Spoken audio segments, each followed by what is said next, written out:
जब हम खुदा के कलाम से सीखते हैं तो कुछ बातें सीखने का प्रयास करें। पहला थिस्सलुनीकियों में खुदावंद का कलाम कहता है, उसके 5वें अध्याय को जब आप पढ़ेंगे तो वहाँ लिखा हुआ है, भविष्यवाणियों को तुच्छ ना जानो, जो बातें अच्छी हैं उसको पकड़े रहो। हो सकता है आपके लिए कुछ बातें यहाँ अच्छी हैं, उसको परखो और जो अच्छी लगती हैं उसे पकड़े रहो।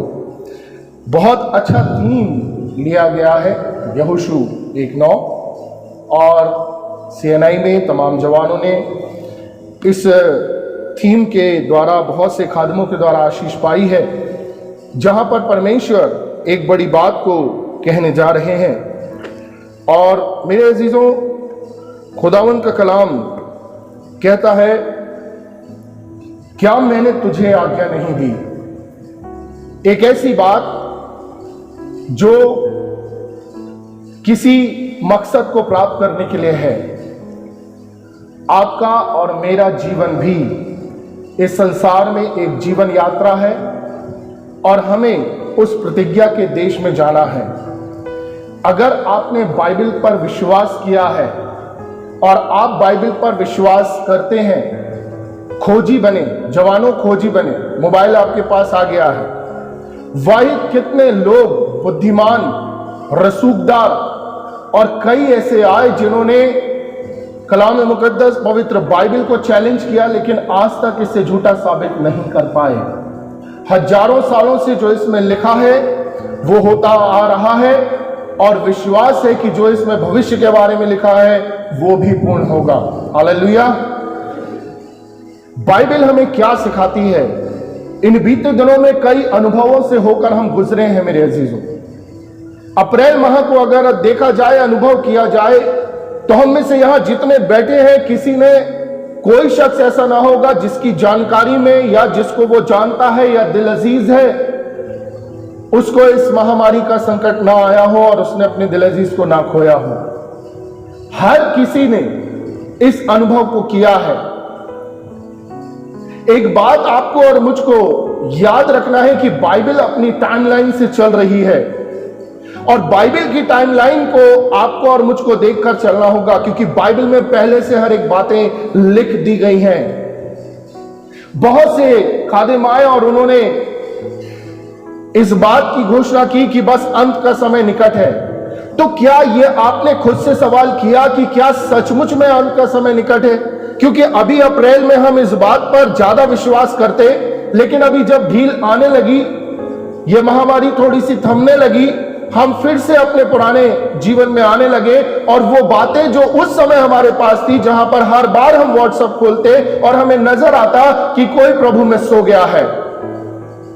और हो सकता है यहां पर जो बैठे हैं कि जवानों ने उस बड़ी महामारी में उस बीमारी को अनुभव भी किया है कि उसमें क्या होता है, और बहुत से विचारों से वो निकले हैं। लेकिन खुदावंद का कलाम कहता है, क्या मैंने तुझे आज्ञा नहीं दी।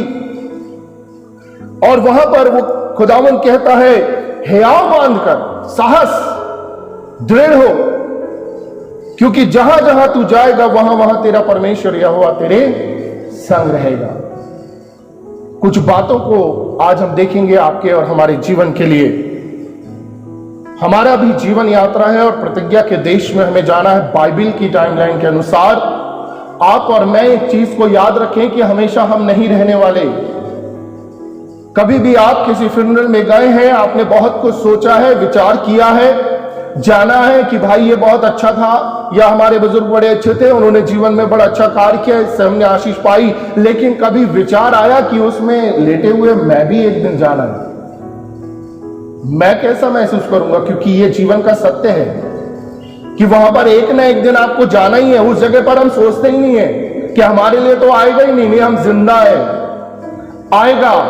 जवानों, सोचना है उसके लिए आपको कुछ बातें हैं जिसको आपको लेकर चलना है, क्योंकि खुदावंद ने कोई भी बात छुपा के नहीं रखी, बाइबल में हर एक बातों को दे दिया है। और परमेश्वर बोलता है, हियाव बांध, दृढ़ हो, क्योंकि जहां कहीं तू जाएगा मैं तेरे साथ रहूंगा।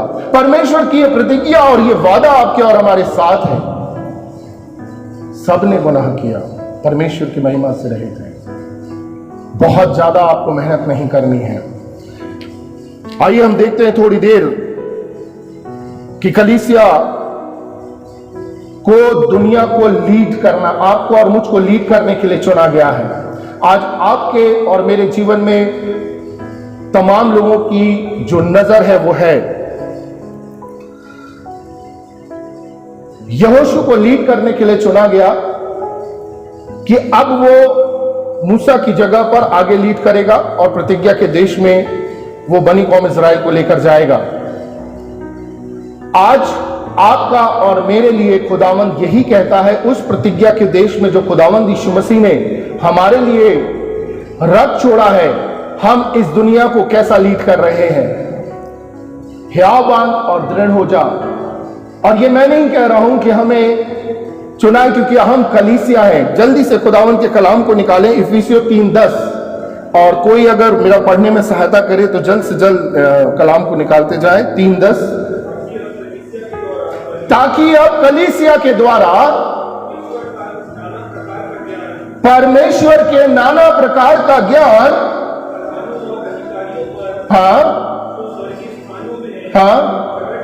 प्रकट किया जाएगा। किसके द्वारा?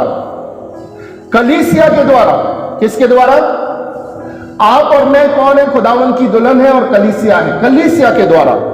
मेरे अजीजों, प्रश्न है कि कलीसिया ही क्यों? सवाल उठता है, कलीसिया क्यों? आप और मैं क्यों? जल्दी से निकाले मत्ती उसका 17वां अध्याय और उसका 11 और 12। उसने उत्तर दिया, एलिया अवश्य आएगा और सब कुछ सुधारेगा। यहां पर खुदावंद यीशु मसीह, यहां पर सवाल किया गया है कि खुदावंद आप बताएं कि फिर एलिया के विषय में क्यों लिखा है कि वो आएगा। और खुदावंद यीशु मसीह यहां पर कहते हैं कि एलिया अवश्य आएगा और सब कुछ सुधारेगा। फिर आगे वो क्या कहते हैं? परंतु मैं तुमसे कहता हूं कि एलिया आ चुका है और लोगों ने उसे नहीं पहचाना। एलिया आ चुका। यहां खुदावंद यीशु मसीह दो बातों को कह रहे हैं, एलिया आएगा और सुधारेगा, और फिर वो यूहन्ना के विषय में कह रहे हैं कि एलिया आ चुका है और तुमने उसे। इसका मतलब है कि एलिया की रूह में आना होगा। मलाकी में, क्योंकि जो बात वहां पूछी जा रही थी, मलाकी 3:1-2 को पढ़ें जल्दी से। मलाकी 3:1-2।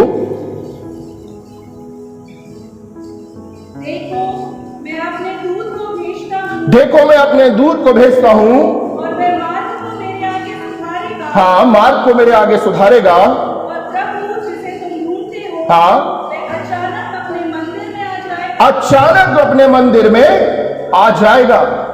वो दूत कौन है? क्योंकि जब इसी का आप पढ़ेंगे 4वां अध्याय उसकी 5वीं आयत, तो वहां पर क्या लिखा हुआ है? देखो, यहोवा के उस बड़े और भयानक दिन के आने से पहले मैं तुम्हारे पास एलिया नबी को भेजूंगा। मैं एलिया नबी को भेजूंगा। और यहां पर वही सवाल आ रहा है, और खुदावंद यीशु मसीह कहते हैं कि वो आएगा और सुधारेगा, और कलीसिया को एलिया की रूह में आना होगा। मेरे अजीजों, मैं क्यों आपको यह बताना, इस बात को समझिएगा। पहला थिस्सलुनीकियों निकालें उसका 5वां अध्याय और उसकी 4थी आयत। और हे भाइयों, तुम तो अंधकार में नहीं हो कि वह दिन तुम पर चोर के समान आ पड़े। क्योंकि इससे पहले पौलुस लिखता है कि वो दिन अचानक चोर के समान आ पड़ेगा, लेकिन इस बात से हम निश्चित ना हो कि वो अचानक से कभी भी आ जाएगा। नो, कलीसिया के लिए नहीं आएगा। तुम ज्योति की संतान हो, और ज्योति की संतान कौन है? जो कलाम में चलता है, क्योंकि कलाम वो रोशनी है। मेरे अजीजों, हमें एक चीज को याद रखना होगा कि हमें एलिया को स्टडी करना होगा, कलीसिया को लीड करना होगा। आज आपको और मुझको लीड करना होगा अपनी अपनी जगह पर, ताकि बहुत से लोगों को प्रतिज्ञा के देश तक पहुंचा सके। परमेश्वर बोलता है, दृढ़ हो, हियावान, जहां कहीं तू जाएगा मैं तेरे साथ रहूंगा और तेरे कार्य को सफल करूंगा। लेकिन क्या हम तैयार हैं? एलिया को स्टडी करना पड़ेगा। एलिया के जीवन में दो बातें थी। एलिया परमेश्वर की सामर्थ को जानता था, और दूसरा, एलिया डिप्रेशन की हद को जानता था। और कलीसिया परमेश्वर की सामर्थ को जानती है। आज हम देखते हैं कि कितनी कन्वेंशन मीटिंग्स होती हैं। कई बार खुदावंद ने कलीसिया में अपने लोगों को वरदान दिए हैं जो हाथ रखते और चंगाइयां होती हैं और बड़े बड़े हम गवाहियों को सुनते हैं। कलीसिया परमेश्वर की सामर्थ को जानती है और सताव भी। आप सोचते हैं हम परमेश्वर का धन्यवाद करें कि हम यहां पर खुदावंद मुल्क हिंदुस्तान में हमें रखा हुआ है। बहुत से ऐसे मुल्क हैं जहां पर मसीह के मानने वालों को कत्लेआम कर दिया जा रहा है।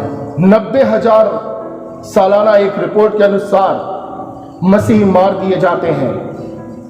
84 करोड़ लोगों पर सताव है और ये मसीह कलीसिया में कंटिन्यू चल रहा है।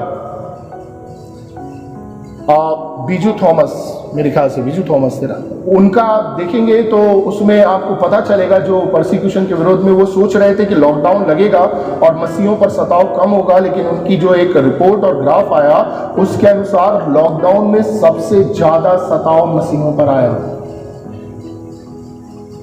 आपको एलिया के रूम में आना पड़ेगा। क्यों आना पड़ेगा? बाइबल इस बात के लिए साफ बताती है। खुदावंद यीशु मसीह ने कहा कि वो आएगा और सब कुछ सुधारेगा।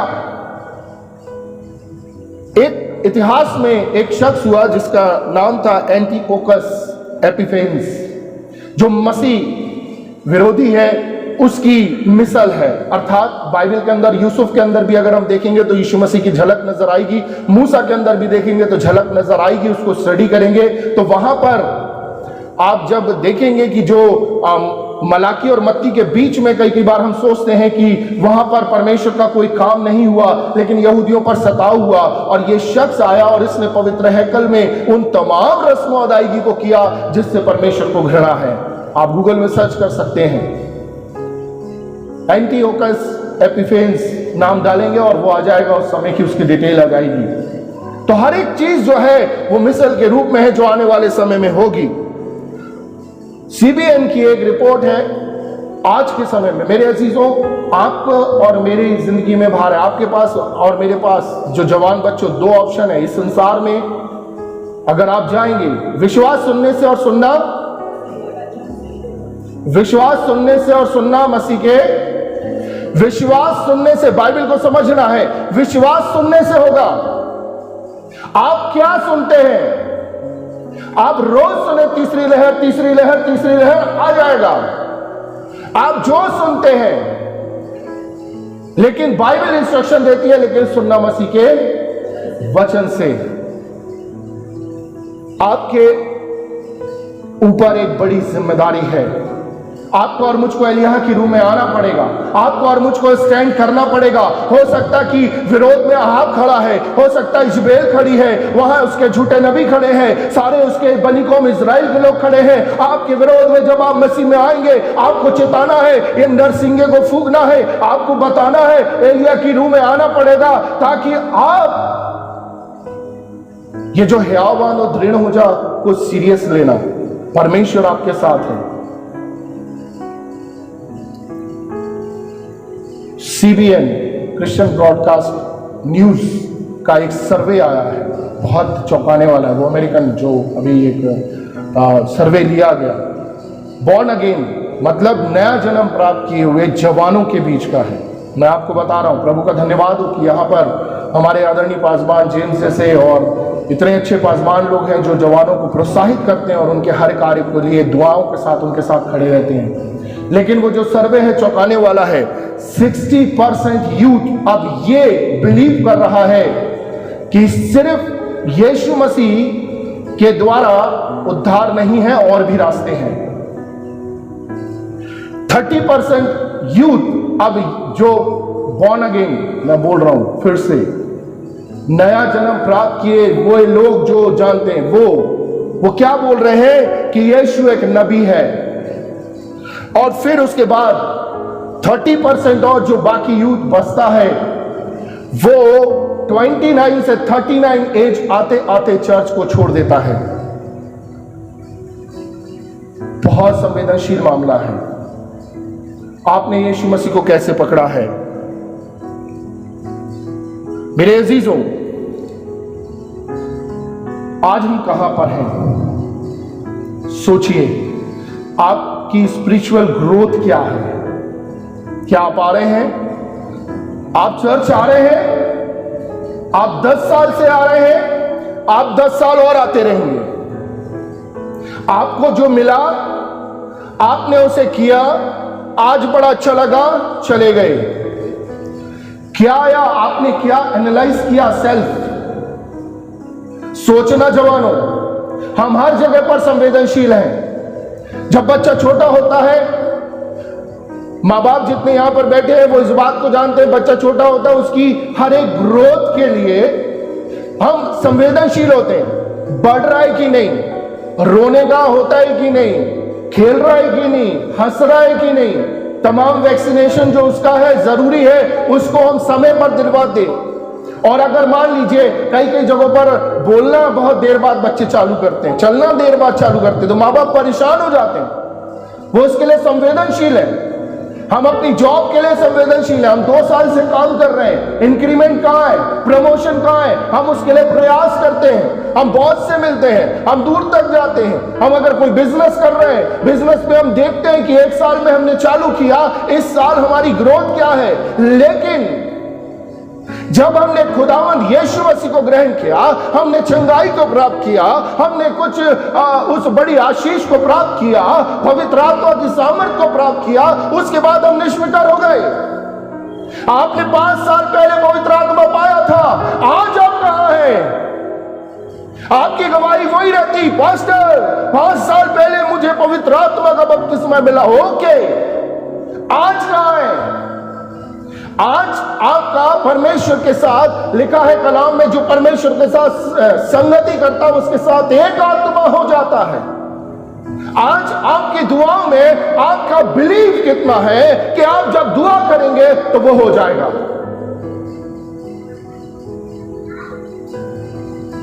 क्योंकि बाइबल इस बात को कहती है, यीशु मसीह ने कहा 2 लोग एक मन होकर मेरे नाम से जो कुछ पिता से मांगेंगे वो हो जाएगा। तो वो विश्वास कहां है? हम एक संगत नहीं है। हमारी स्पिरिचुअल ग्रोथ कहां है?